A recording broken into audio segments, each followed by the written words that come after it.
Hey guys, today I'm going to tell you how to sync Google Contacts through iPhone.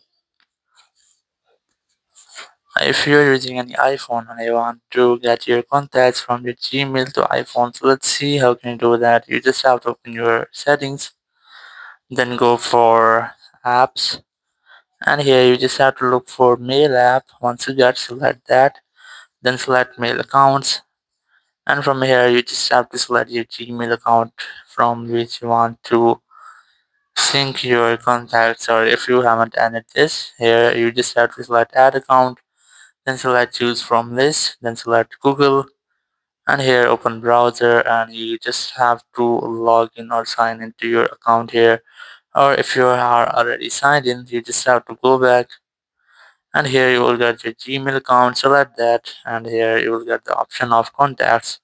You must have to enable this, and once you have enabled, all of your contacts will be automatically synced to your phone. So in this way, you can easily sync your Gmail contacts to your iPhone. Thank you very much for watching the video. Until next video, bye bye.